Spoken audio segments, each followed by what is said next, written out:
दोस्तों, आज की हॉरर स्टोरी सुनाने से पहले मैं आपको एक इंटरेस्टिंग सा स्टैट बताना चाहता हूँ। हमारी कहानियां देखने वाले 80% लोग ऐसे हैं जो हमारी वीडियोस एंजॉय तो करते हैं, लेकिन उन्होंने हमारा चैनल अभी तक सब्सक्राइब नहीं किया है। अगर आप उन 80% लोगों में से हैं तो बस आपको एक छोटा सा काम करना है। इस वीडियो के नीचे आपको एक सब्सक्राइब बटन दिख रहा होगा, बस उस सब्सक्राइब बटन को दबाना है। बस इतना सा काम करना है आपको, और लगे हाथों बेल आइकन भी प्रेस कर देना ताकि हमारी लेटेस्ट वीडियो आते ही आपको सबसे पहले पता चले।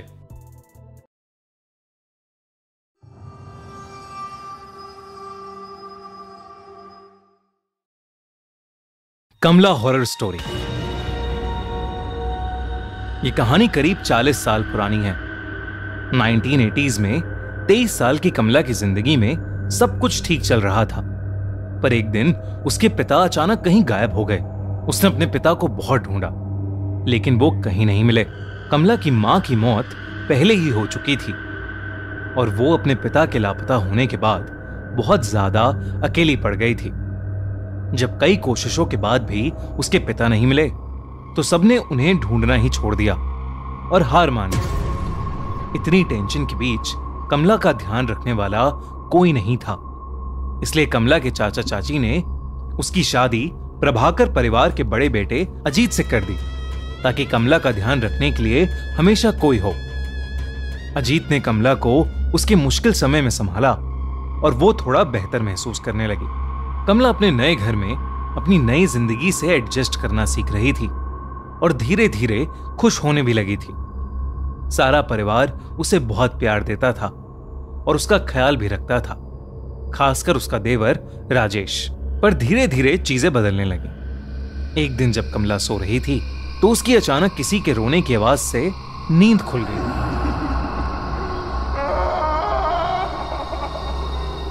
उसने अपने बगल में देखा तो अजीत अभी भी सो रहा था और कमरे में उन दोनों के अलावा और कोई नहीं था।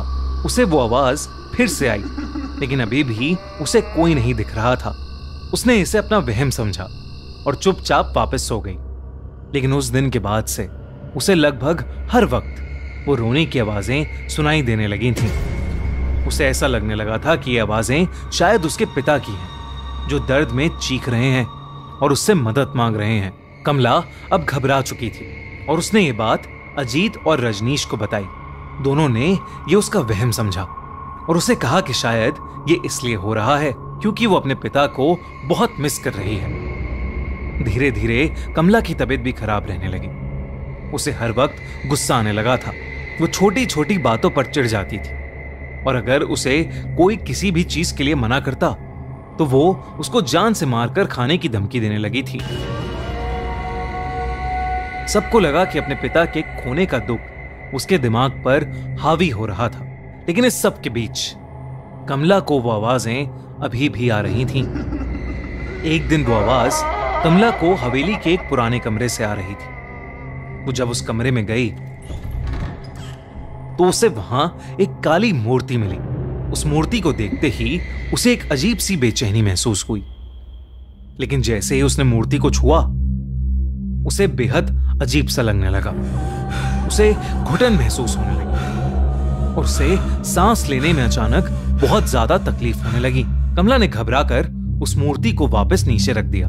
कमला को डर लग रहा था और वो कमरे से बाहर ही जा रही थी कि उसके पैर में कुछ भारी सी चीज आकर लगी। जब कमला ने ध्यान से देखा, दोस्तों, हम खूनी मंडे पर 300 से भी ज्यादा एनिमेटेड हॉरर स्टोरीज कर चुके हैं और अब हम आपके लिए लेकर आए हैं इंडिया का सबसे थ्रिलिंग पॉडकास्ट आंखों देखी, जिसमें हम ऐसे लोगों को बुलाएंगे जो अपने रियल हॉरर एक्सपीरियंसेस हमसे शेयर करेंगे। ऐसी थ्रिलिंग स्टोरीज और कॉन्स्पिरेसी थ्योरीज जो आपका दिल दहला देंगी।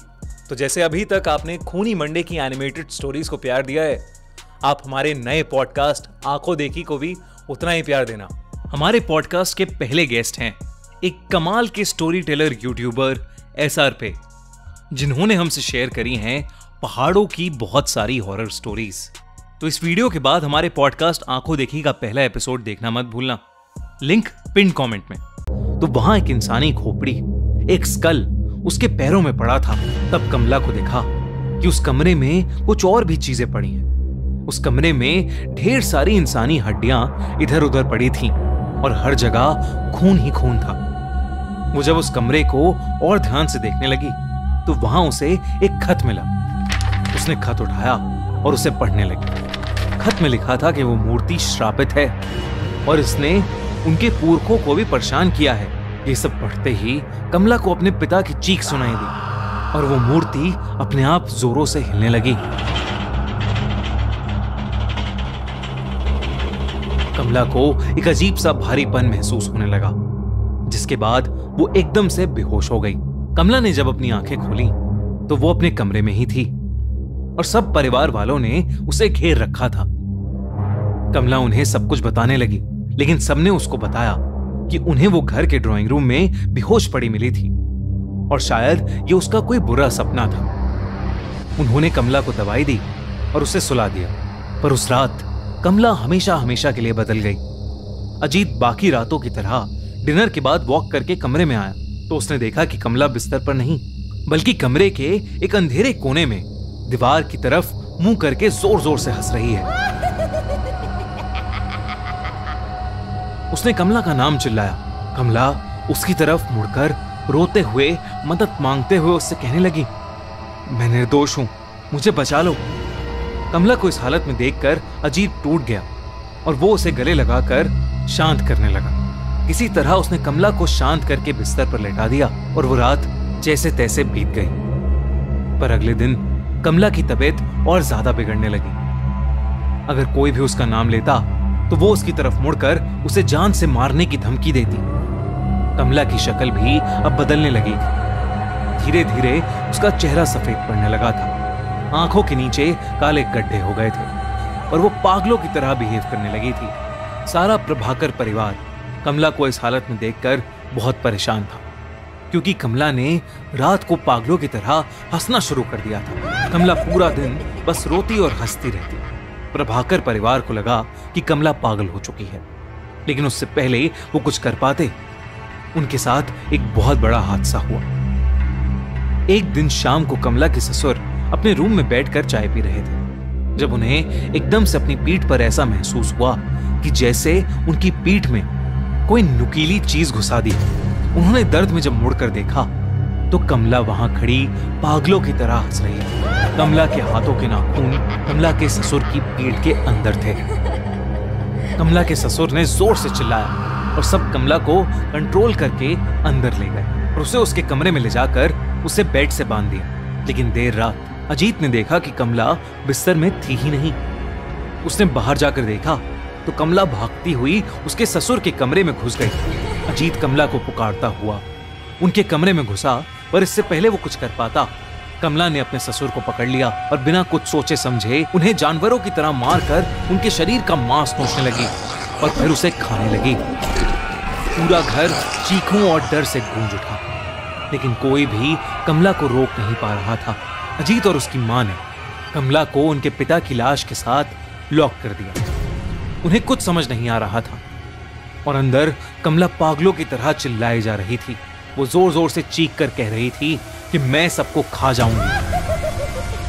अजीत की मां को समझ आ गया था कि कमला पर किसी का काला साया पड़ गया है, या वो खुद एक चुड़ैल बन चुकी है, जिसे रोक पाना अब शायद असंभव हो गया है। उस रात उनकी मां अपने दोनों बेटों को लेकर उस हवेली से निकल गई और अपने एक रिश्तेदार के घर चली गई। जब वो अपने रिश्तेदार के घर पहुंचे तो अजीत की मां ने उसे बताया कि कमला के साथ जो हो रहा है वो कोई इत्तेफाक नहीं, बल्कि काला जादू है, जो उनके घर के एक पूर्वज करते करते मर गए। उन्होंने अजीत को बताया कि उनके घर में एक शैतानी मूर्ति है जो शापित है और उसी शैतान का साया शायद कमला पर आ गया है, पर अब वो किसी को नहीं छोड़ेगी। कुछ समय बाद उस हवेली से 4 डेड बॉडीज मिली। अजीत के दोनों पेरेंट्स और कमला, सबकी डेड बॉडीज को वहां से ले जाया गया। राजेश उस दिन के बाद कहीं गायब हो गया। लोग कहते हैं कि आज भी उस हवेली में कमला की आत्मा भटकती है और वो किसी को नहीं बख्शती, और अगर कोई भी उस हवेली में गया तो वो उसकी जान ले लेगी, और इसीलिए आज तक वो हवेली वीरान पड़ी है। दोस्तों, अब से हर मंडे एनिमेटेड स्टोरीज वैसे ही आती रहेंगी और उसके साथ हर फ्राइडे को आएगा आंखों देखी का एक नया एपिसोड। तो एंड स्क्रीन पर जल्दी से क्लिक करो और देखो हमारे पॉडकास्ट का पहला एपिसोड SR पे के साथ।